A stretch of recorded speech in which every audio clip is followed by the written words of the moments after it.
इसका भी हमने सोल्यूशन निकाला कि हरियाणा सरकार की एक पोर्टल है हर छात्रवृत्ति हायर एजुकेशन के लिए, मतलब हायर एजुकेशन विभाग की जितनी भी स्कॉलरशिप स्कीम्स हैं उस वेबसाइट पे अपलोड होती हैं। वहाँ पर ये स्कीम्स भी हम अपलोड करते हैं। बीएससी करने के लिए हम आपको 4000 रुपीज़ पर मंथ देते हैं, मतलब 12 चौक 48,000 रुपये, 48,000 रुपीज़ आपको मिलेंगे पर ईयर अगर आप बीएससी करते हैं, और 10,000 रुपीज़ पर ईयर कंटीजेंसी भी देते हैं अगर आप कोई प्रोजेक्ट भी करना चाहते हैं उसके साथ। ये 3 साल के लिए मिलती है। अब बच्चा कहता है कि सर मैं तो साथ में, अब जैसे नेशनल एजुकेशन पॉलिसी आ गई, बच्चे कहते हैं कि हम बीएससी एमएससी इकट्ठे करेंगे, एक साथ करेंगे, तो उसमें क्या होगा, अगर आप पहले से ही बता दोगे विभाग को कि मैं एमएससी भी साथ में इंटीग्रेटेड ही करूंगा, तो आपको 4th ईयर में आपको 6,000 रुपीज़ पर मंथ मिलेंगे, मतलब 72,000 रुपीज़ मिलेंगे पर मंथ। अब आपने बीएससी कर ली, एमएससी कर ली, अब आप क्या करने जाओगे, पीएचडी करने जाओगे। पीएचडी के लिए कौन सा एग्जाम देना पड़ता है, सीएसआईआर का। सीएसआईआर का एग्जाम देते हैं आप, उसमें आपको कौन देता है स्कॉलरशिप, कौन देता है, यूजीसी देती है, सीएसआईआर देती है आपको। लेकिन उसमें क्या होता है, एक स्कॉलरशिप ये होती है अगर आपका नेट क्वालिफाइड नहीं, आपका क्वालिफाइड नहीं हुआ सीएसआईआर जेआरएफ, तो आपका लेक्चरशिप क्वालिफाई हो जाता है नहीं होगा, तो उनको स्कॉलरशिप वही नहीं देता। तो उन बच्चों को मोटिवेट करने के लिए साइंस एंड टेक्नोलॉजी ने उन बच्चों के लिए भी स्कॉलरशिप रखी है जो सिर्फ लेक्चरशिप क्वालिफाई करते हैं। 18,000 रुपये पर मंथ देते हैं फर्स्ट 2 ईयर के लिए, और 21,000 नेक्स्ट जीएस में देते हैं।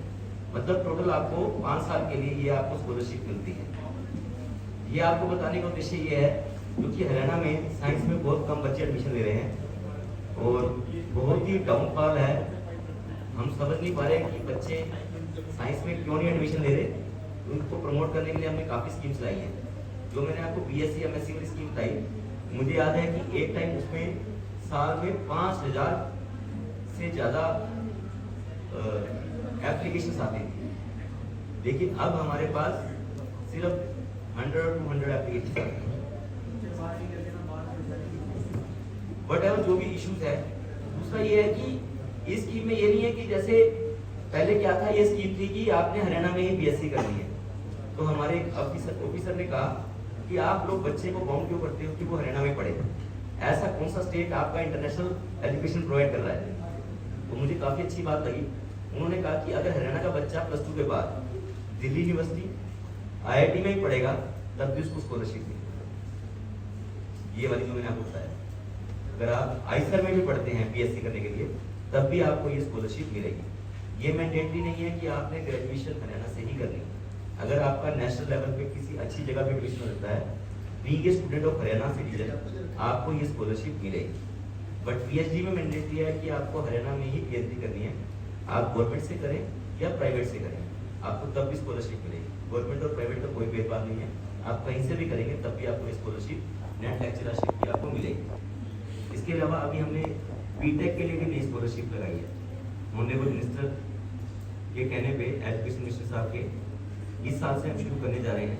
अगर आप बीटेक करते हैं, but this is only for the girls, अगर आप बीटेक करते हैं गर्ल्स +2 के बाद, तो भी आपको स्कॉलरशिप प्रोवाइड की जाएगी। आपकी सारी एजुकेशन जो है वो हरियाणा गवर्नमेंट आएगी। This scheme is only for the girls जो आप बीटेक करना चाहते हैं। कल्पना चावला मेरिटोरियस स्टूडेंट, इसको हम लॉन्च करने जा रहे हैं। इस साल से ये स्टार्ट होगी फर्स्ट टाइम। मैं धन्यवाद करना चाहता हूँ डिस्ट्रिक्ट एजुकेशन ऑफिसर का कि उन्होंने इतने अच्छे से 2 दिन का ये प्रोग्राम आयोजित किया। संदीप जी का एंड अदर स्टाफ मेंबर्स का, ये हर साल मुझे मिलते हैं और बहुत अच्छे से ये प्रोग्राम ऑर्गेनाइज करते हैं। अब यहाँ पर क्विज होगा, क्विज मास्टर आपसे क्वेश्चन पूछेंगे, इनके जो डिसीजन होंगे वो फाइनल होंगे।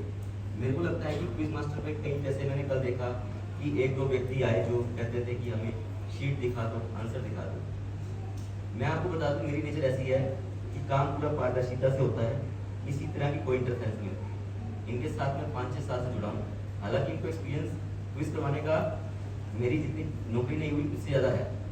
मैंने इनसे आज तक कभी कुछ नहीं पूछा कि आप कौन से क्वेश्चन डाल रहे हैं, क्या पीपीटीज हैं, क्या प्रेजेंटेशन है। ना ही किसी डीएसएस को या डीओ को अलाउड है। ये अपने लेवल पे सब चीज़ें करते हैं और आपके सामने होती है। इनका दिया हुआ फैसला फुल एंड फाइनल होता है और ये बिल्कुल। और एक और आपसे बात करना, मैं देख रहा हूँ काफ़ी टीचर आए हैं गवर्नमेंट स्कूल से। अगर आप लोग भी क्विज मास्टर बनना चाहते हैं, we are very open for that. आप अपना नाम दें, आप देख लीजिए क्विज कैसे होता है।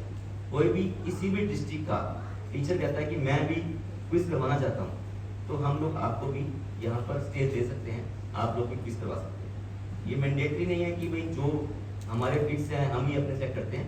आप अपना नाम भेजेंगे, अगर आप उसे करवा सकते हैं तो हम आपको भी अपॉर्चुनिटी देंगे। Thank you so much.